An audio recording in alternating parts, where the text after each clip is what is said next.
How can one country hold both burning deserts and frozen mountains and still have some of the most dazzling birds on Earth? Welcome to Pakistan, a land where peacocks dance under palace walls and snow pheasants shimmer high in the Himalayas. Here, life takes color to another level. From the golden sands of the Thar to the icy cliffs of Hunza, every feather tells a story of survival, beauty, and pure wonder. You'll meet birds that look like living jewels, others that haunt the night with glowing eyes, and a few that are so rare, even locals whisper their names. But here's the question. In a land divided by deserts and glaciers, which bird truly rules the sky? The royal Indian Peafowl, the mountain's rainbow Himalayan Monal, or perhaps a mysterious hunter you've never seen before? Stick around because by the end of this journey, you might discover that Pakistan's wild wings hide more secrets than you ever imagined. Ready to fly? Let's begin. If you've ever wondered what luxury looks like in feathers, this is it. Meet the Indian Peafowl, Pakistan's national bird. A walking firework of blue, green, and gold. When the sun hits those iridescent plumes, it's like the desert itself just burst into color. Every feather tells a story. Those eyes on its tail, they aren't just decoration. They're weapons of attraction. When the male fans his tail into that famous display, each spot catches the light like 1,000 tiny mirrors. It's part dance, part magic show, and honestly, he knows exactly how good he looks. The females, called pia hens, stand nearby, pretending not to care while secretly rating the performance. It's the original talent show of the bird world. But here's the twist. Despite its royal looks, the peafowl is surprisingly tough. It thrives in Pakistan's farmlands and dusty plains, where temperatures soar and predators lurk. And when danger strikes, it doesn't fly. It runs, legs pumping fast enough to rival a small deer. Fun fact, in ancient lore, people believed the peacock's feathers could ward off evil spirits. Even today, they decorate homes, shrines, and festivals, symbols of pride, beauty, and rebirth. But there's something deeper here. The peacock isn't just about vanity, it's about resilience. A reminder that even in harsh lands, beauty can stand tall, loud, and unapologetically bright. So here's my question for you. If you could choose between blending in or standing out like this bird, which would you pick? Because in the mountains ahead, our next feathered jewel has no problem shining, even where snow never melts. Let's climb north and meet the Himalayan Monal. High above the clouds, where the air turns sharp and thin, a flash of rainbow light glides across the snow. Meet the Himalayan Monal, Pakistan's mountain gem, and one of the most breathtaking pheasants on the planet. Imagine a bird dipped in every shade of the northern sunrise. Emerald green, sapphire blue, copper red, and royal purple, all shimmering with every step it takes. It's so stunning that locals call it Damfi, the spirit of color. But this beauty comes with grit. The Monal lives in the icy slopes of Pakistan's Himalayas, where nights can drop below freezing. While other birds migrate south for comfort, this one simply fluffs its feathers and says, "Bring it on." Here's a fun fact. The Himalayan Monal is a bit of a show-off, especially during mating season. The males perform an elaborate strut, raising their metallic crests and fanning their tails like peacocks of the snow. It's elegance, drama, and cardio, all in one performance. But here's the twist. Those incredible colors aren't just for display. Under low light, the feathers shift shades, making the bird nearly invisible among rocks and moss, a walking rainbow that turns into a ghost. Mother Nature, what a designer. And despite being the national bird of nearby Nepal, the Monal still finds safe havens in Pakistan's northern peaks. Proof that beauty knows no borders. So here's a thought for you. If you had to live anywhere in the world, would you choose the warm desert sun or the cold brilliance of the Himalayas? Because just beyond these mountain trails, where the rivers twist through pine forests, another bird waits. Not as flashy, but equally unforgettable. Let's meet the yellow-billed blue magpie, the mischievous spirit of the northern hills. If the Himalayan Monal is the jewel of the mountains, then this next bird is the prankster wearing royal colors. Meet the yellow-billed blue magpie, a flash of sapphire and white with a bright yellow beak, and a tail so long it looks like it's designed for drama. You'll find them swooping through Pakistan's northern forests, darting between deodar pines and rhododendron blooms. They travel in noisy family groups, always gossiping, never blending in. If birds had reality shows, the blue magpie would be the one causing all the chaos and loving every second of it. Here's the fun part. They're not just loud, they're clever. These birds have been observed using tools, stealing shiny objects, and even mimicking other birds' calls. So if you lose your ring in the mountains, check the nearest magpie nest. But beneath the comedy, there's heart. Magpies are fiercely loyal. They mate for life and work together to defend their young. When one is in trouble, the whole group swoops in, a feathery flash mob against predators. And that tail, it's not just for show. It acts like a rudder in flight, letting them twist and turn through dense mountain canopies with incredible precision. Here's a fun twist. In local folklore, these birds are messengers between humans and spirits.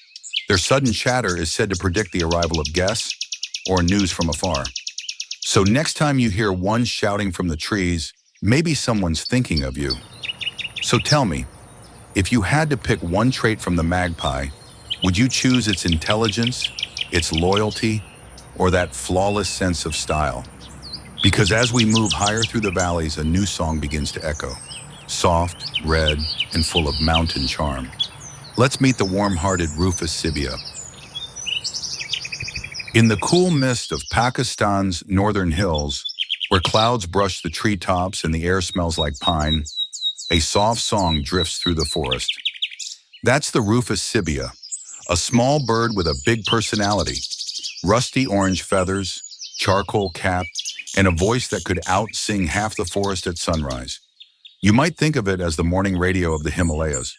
While the rest of the world is still waking up, the Sibia is already on air, chirping, whistling, and showing off to anyone within earshot.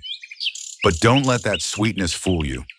This bird has attitude. It fiercely guards its territory, chasing off rivals twice its size. Imagine a tiny feathered boss with zero fear and 100% energy. Here's a fun fact. Sibias are nectar lovers. They feed on flowers like hummingbirds, sometimes even hanging upside down just to sip the last drop. When they aren't drinking nectar, they're catching insects midair with moves that would impress any athlete. And here's the twist. Because they love high-altitude forests, they become quiet indicators of climate change. As the air warms, they're forced higher and higher up the mountains. It's a small reminder that even the loudest voices in nature can go silent if we're not careful. Still, the Rufous Sibia keeps singing, bright, brave, and beautiful. Its song echoes through mountain valleys like a promise that life, no matter how small, will always find a way to be heard. So here's a question for you. If you had a voice that could reach across mountains, what would you sing about? Peace, hope, or just a reminder to enjoy the morning light? Because just down the slope, where waterfalls crash into icy streams, a new sound rises, sharp, bold, and full of power. It's time to meet the king of the mountain rivers, the crested kingfisher. If rivers had royalty, this bird would wear the crown, and probably complain if the water wasn't cold enough. Meet the crested kingfisher, a giant among kingfishers and the undisputed ruler of Pakistan's mountain streams. Black and white plumage, a mohawk-style crest, and a stare so intense it could make a trout confess its location. You'll spot it perched on a rock over rushing water, completely still.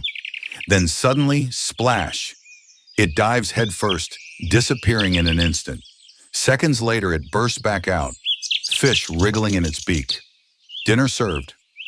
Here's a fun fact. The crested kingfisher doesn't just hunt for itself. During breeding season, the male catches extra fish to impress his mate, because apparently nothing says, "I love you," like a fresh salmon snack. But here's the twist. Unlike the tropical kingfishers you might picture, this one lives in the freezing rivers of the Himalayas. Snow, ice, roaring water. It doesn't care. Its feathers are waterproof, its aim perfect, and its patience legendary. Locals often call it the river spirit, believing its dives bring luck and good harvests. Watch it for long enough, and you'll see why. It's like a monochrome arrow cutting through silver water, a perfect mix of grace and power. And that crest, it's not just for show. When the kingfisher gets excited or territorial, that spiky crown flares up, a built-in "don't mess with me" signal. Honestly, if birds had punk rock, this one's already the lead singer. So here's a thought. If you could rule one place in nature, a river, a forest, or a mountain, where would you choose? Because as we glide from icy streams toward the warmer plains below, a different kind of royalty awaits. A ghostly white dancer with a tail that flows like silk in the wind. Let's meet the Indian paradise flycatcher. Now, if the crested kingfisher rules the rivers, this next bird owns the skies. Graceful, elegant, and almost unreal. Meet the Indian paradise flycatcher, the bird that looks like it fell out of a dream. A silky white body, deep blue crown, and tail feathers that trail behind it like ribbons of moonlight. When it flies, those tails swirl through the air, part ghost, part ballerina, and completely mesmerizing. Here's the fun part. That tail can grow up to 3 times the bird's body length. That's like a person walking around with a 10-foot cape and still looking fabulous. You'll often find them in Pakistan's woodlands and gardens, darting through sunlight in search of flying insects. Their flight is quick, their aim perfect. A tiny acrobat catching its dinner midair. And get this, the males start out rusty orange when young, then turn pure white as they mature. It's like watching a bird glow up in real life. In local folklore, the paradise flycatcher symbolizes the soul, light, free, and untouchable. Some believe seeing one brings good luck, especially if its tail drifts across your path at sunrise. But here's the twist. For all its beauty, this bird is a fierce defender of its nest. It'll chase away crows, hawks, even humans, screaming like a tiny warrior in silk. So here's a question for you. If you could have one superpower, would you choose the flycatcher's elegance or its fearless heart? Because as we leave the forests and move toward the drier plains, color gives way to heat. And another bird bursts into view, painting the desert sky in green, blue, and gold. Let's meet the desert's most dazzling hunter, the blue-cheeked bee-eater. After the cool forests and rivers of the north, the air turns dry, the horizon blurs, and then, out of nowhere, a flash of color slices through the heat. Meet the blue-cheeked bee-eater, a desert jewel with emerald wings, a golden chest, and, of course, those electric blue cheeks that give it its name. It's like someone took the colors of the ocean and set them loose over Pakistan's dusty plains. You'll see them hovering gracefully above the sand, catching bees, wasps, and dragonflies mid-flight. Tiny aerial hunters that never miss. And here's the wild part. Before eating their prey, they smack the insect against a branch to remove the stinger. Polite, efficient, and a little brutal. The perfect dinner etiquette of the desert. These birds migrate through Pakistan every spring and autumn, filling the skies in shimmering flocks. From Sindh to Baluchistan, they bring a splash of color to the driest places on Earth. Fun fact, scientists once tracked a single bee-eater flying over 5,000 miles between Africa and Asia. A bird smaller than your hand, making a journey that would exhaust a jet-lagged human. And here's the twist. They often rest near small villages, perching on power lines like strings of living gemstones. For a moment, the desert glows again. So here's a question. If you had to live in one of Earth's extremes, would you pick Hi ice fellow like the birders, Manal we are seeing or the fire blue like chick this bee-eater bee-eater? in the frame. Because just beyond the dunes, a crowned wanderer waits. A bird whose name echoes through folklore from Persia to Pakistan. Let's meet the desert's royal messenger, the common hoopoe. If any bird deserves to be called legendary, it's this one, the common hoopoe, a creature that looks like it flew out of an ancient scroll. Long, curved beak, black and white wings, and that orange crown of feathers that pops open like a royal fan catching the sun. When it walks across the sand, it doesn't hurry. It struts, like a desert monarch inspecting its kingdom. You'll find the hoopoe all across Pakistan, from gardens to oases to dusty farmlands. Its gentle hoopoo, hoopoo call echoes in the air, so iconic that it literally named the bird itself. But here's the twist. This little desert king isn't just famous for its looks, it's also ancient history. The hoopoe appears in Middle Eastern folklore, in the Quran, in Persian poetry, and even in the stories of King Solomon, where it was said to be a messenger between humans and the heavens. Not bad for a bird that eats bugs for breakfast. And get this, hoopoes are surprisingly fierce parents. They defend their nests with all kinds of clever tricks, including releasing a smelly substance from their tail feathers to keep predators away.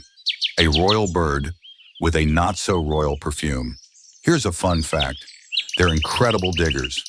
Using their long beaks, they probe deep into the soil to find hidden insects, like little feathered archaeologists unearthing treasures beneath the earth. So tell me, if you could talk to one bird in history, would it be this one, the king's messenger, or one of the mysterious owls waiting in the cliffs? Because as we leave the warm deserts behind, the land cools, the rivers return, and the landscape turns pale under the white glow of wings. Let's meet the graceful little egret. After the orange dust and golden dunes of Pakistan's deserts, the air cools, and suddenly the world turns white. Gliding over rivers and rice fields, the little egret appears, elegant, calm, and dressed like it's permanently attending an all-white gala. Long neck, thin black legs, and snowy feathers so clean you'd swear it had a personal stylist. But don't be fooled by the grace. This bird is a hunter. It stalks the shallow waters in slow motion, then strikes with lightning speed. Snap. Dinner. Here's the fun part. Little egrets are patient but dramatic hunters. They sometimes stir the water with one foot to trick fish into swimming closer, then jab with deadly accuracy. It's like ballet, with consequences. And get this, during breeding season, they grow delicate plumes on their heads and backs. Silky feathers once so valuable that 19th century fashion nearly drove them extinct. Ladies' hats in Europe used to glitter with egret feathers until conservationists finally said, enough. Now these elegant birds are thriving again, especially in Pakistan's wetlands and deltas. Here's the twist. Egrets are team players. You'll often see them following buffalo or plows, snatching up insects and frogs stirred by the movement. Smart, opportunistic, and stylish. The trifecta of survival. And when they take off, their reflection dances perfectly across the water, turning a muddy pond into a mirror of grace. So here's a thought for you. If you had to pick one skill to master, would you choose patience like the egret or precision like the kingfisher we met earlier? Because as the wetlands fade behind us, the grasslands stretch wide, and a proud black and white figure steps into view, a bird known not for beauty, but for strength, courage, and song. Let's meet the fierce black francolin. In the wide grasslands of Pakistan, as the sun rises and mist curls over the fields, a bold call breaks the silence. Sharp, proud, unmistakable. That's the black francolin, a bird that doesn't need bright feathers to stand out. Black chest, white spots, and a fiery orange collar. It walks through the tall grass like it owns the land. Locals call it the warrior bird, and for good reason. It struts, it sings, and it defends its territory like a feathered general with something to prove. Here's the fun part. The male francolin's call is so loud you can hear it echoing across the countryside at dawn. It's like a built-in alarm clock for farmers, whether they want it or not. And get this, these birds are strong runners. If threatened, they don't always fly away. They sprint through the grass with surprising speed, legs pumping like tiny athletes. In the wild, that quick dash can mean the difference between life and lunch. But here's the twist. In Pakistani folklore, the black francolin symbolizes bravery and devotion. Its call is said to represent longing, the cry of a lover separated by distance. So behind that bold exterior hides a poetic heart. They're also symbols of pride. You'll find them on stamps, coins, even in old songs. Hunters admire them. Poets praise them. Not many birds manage to win over both. And fun fact, during the monsoon season, their duet calls, male and female answering each other, signal that rain and new life are near. So here's a question for you. If you had a call that could be heard across the land, what would you shout to the world every morning? Because up next, another bird of courage takes the stage, a symbol of love, loyalty, and determination, whose name is woven into poetry and legend alike. Let's meet the proud chukar partridge.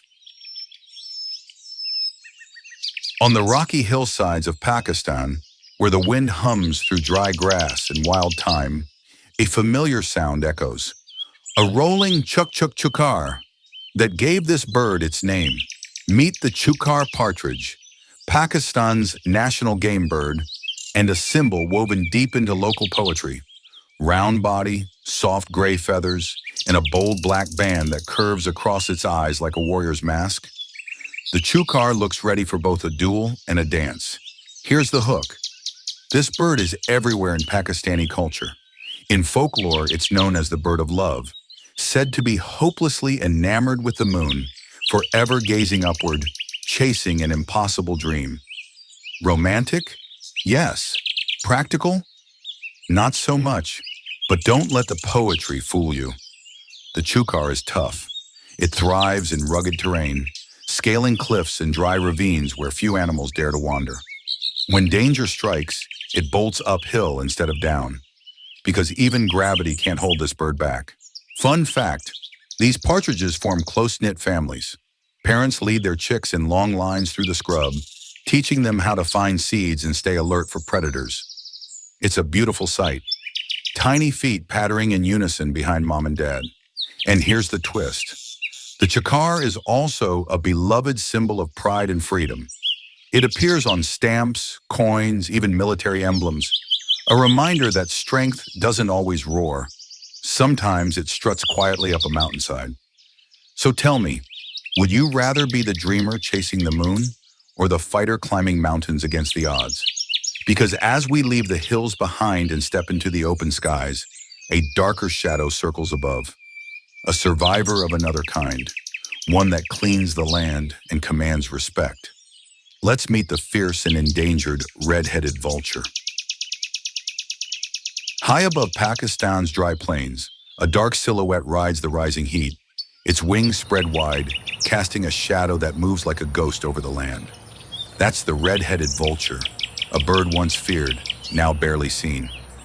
Bald, powerful, and unmistakable, with a crimson head that glows against black feathers. It's not a beauty queen, but in nature, beauty takes many forms. Here's the thing. This vulture isn't just another scavenger. It's a cleaner, a guardian. When something dies in the wild, the red-headed vulture is one of the first to arrive, keeping the land free of disease. It's nature's sanitation crew, working for free every single day. But here's the sad twist. This once common species is now critically endangered. Across South Asia, it's disappearing fast, victim of poisoned livestock carcasses in shrinking wilderness. In some regions, fewer than 100 remain. A bird that once ruled the skies now fights for survival. Still, when you see one soaring above the Pakistani plains, it's impossible not to feel awe. Those wide wings, steady and silent, carry a story of ancient resilience, a reminder that even the unloved creatures play roles that keep the world alive. Fun fact, vultures can fly for hours without flapping, riding invisible thermal currents like professional gliders. They see from miles away, a single movement on the ground, and they're there in minutes. So here's a thought. If every creature serves a purpose, what do you think ours is? To build, protect, or simply appreciate? Because next, as dusk settles over the rocks, a new predator takes the stage, silent, golden-eyed, and more feared than the vulture ever was. Let's meet the Eurasian eagle owl. When the sun dips behind Pakistan's cliffs and the world goes quiet, a pair of orange eyes open. glowing like embers in the dark. Meet the Eurasian eagle owl, one of the largest and most powerful owls on Earth. With a 6-foot wingspan and feathered tufts that look like horns, this bird doesn't just rule the night, it owns it. Perched high on rocky ledges, the eagle owl waits, perfectly still, perfectly silent. Then, without a sound, it swoops down and snatches a rat, snake, or unlucky rabbit from the shadows. No warning, no mercy, just precision. Here's a fun fact. Its feathers are engineered for stealth. Each edge is serrated like velvet, breaking the air into silence. So when it flies, you don't hear wings, just the heartbeat of fear. But here's the twist. For all its fierce looks, eagle owls are loyal lovers and devoted parents. They mate for life, raising their chicks together in rocky nests, sharing food, guarding each other from danger. Under that predator's stare hides a surprisingly gentle heart. In Pakistan, spotting an eagle owl is a rare and mystical experience. Some villagers believe it brings wisdom, others think it carries messages from spirits. Either way, it's never just another bird, and when it calls, that deep, echoing hoo-hoo rolling across the desert at night, you can't help but pause, half afraid, half amazed. So here's a question. If you ruled the night like this owl, what would you do with that power? Guard, hunt, or simply wander under the stars? Because as dawn rises again and the shadows fade from the cliffs, a softer sound returns. A cheerful songbird greeting the light of day. Let's meet the bright and charming white-cheeked bulbul. After a long night ruled by the mighty eagle owl, the first rays of dawn spill across Pakistan's gardens and rooftops, and the morning's little musician begins to sing. Meet the white-cheeked bulbul, a cheerful ball of feathers with a black head, white ear patches, and a yellow patch under its tail, like it's wearing nature's version of sneakers. You'll find it everywhere, from city parks to mountain orchards, perched on wires, fences, and rooftops, singing its heart out as if it owns the sunrise. Here's the fun part. Bulbuls are social, curious, and downright chatty. They travel in pairs or small groups, calling back and forth in bubbly notes that sound like laughter. If the forest had coffee drinkers, these would be them. Energetic, opinionated, and always talking before breakfast. But here's the twist. They're not just morning singers, they're gardeners too. By eating fruit and scattering seeds, bulbuls help new trees grow across Pakistan's valleys and hills. Each chirp might literally be planting the next forest, and you might not know this. Their song changes from region to region. A bulbul from the north talks differently than one from the south, like little feathery dialects. It's the avian version of local accents. They're also symbols of joy and resilience, tiny reminders that happiness doesn't need grand colors or fame. Sometimes it just needs a simple tune sung in the morning light. So here's my question.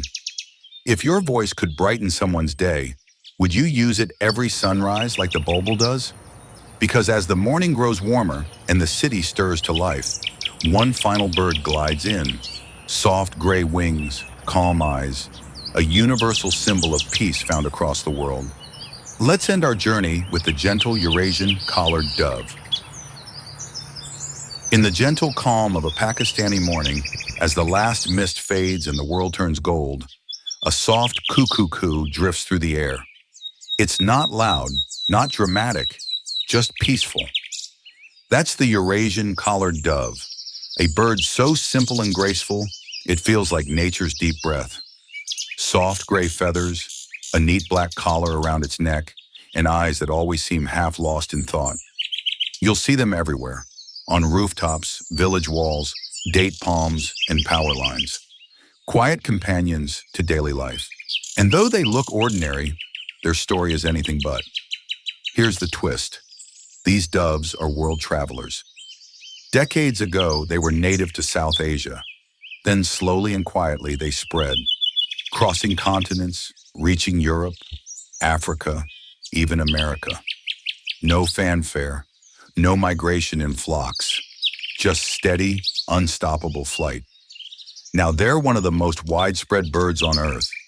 Fun fact, Their name, Deka Octo, comes from a Greek myth about a servant girl who cried out, Deka Octo, 18, mourning unpaid wages until she was turned into a dove. Since then, people have heard her voice in the dove's gentle call, a symbol of longing, patience, and peace. In Pakistan, the collared dove represents calm and connection, a bridge between bustling cities and quiet fields. No matter how loud the world gets, its call reminds you that peace is still out there, sometimes perched just outside your window. So here's my question for you. When was the last time you stopped, took a breath, and just listened? Because in the end, the quiet ones, like this dove, often have the most to say. And as its soft coo fades into the morning air, our journey through the wild wings of Pakistan comes to a gentle, timeless close. From the shimmering deserts of Sindh to the icy peaks of the Himalayas, Pakistan's skies have carried us through a world of wonder. We've watched peacocks dance in royal gardens, heard owls whisper through the night, and seen colors so vivid they could outshine the sunrise itself. 15 rare species, each one a story of survival, of beauty blooming where the world seems harsh. And maybe that's what makes Pakistan so special, a land of contrasts where deserts and mountains, silence and song all share the same sky. If you've loved this flight through wild wings, give it a like, share it with someone who loves nature, and tell us, which of these birds captured your heart? The fearless owl, the graceful flycatcher, or maybe the dreamer, the chukar, still chasing the moon? Because next time, we're crossing another border to a land of prayer flags, hidden valleys, and birds so bright they look carved from light. Join us on our next journey, Wild Wings of Nepal. Until then, keep your eyes on the sky and your heart wild.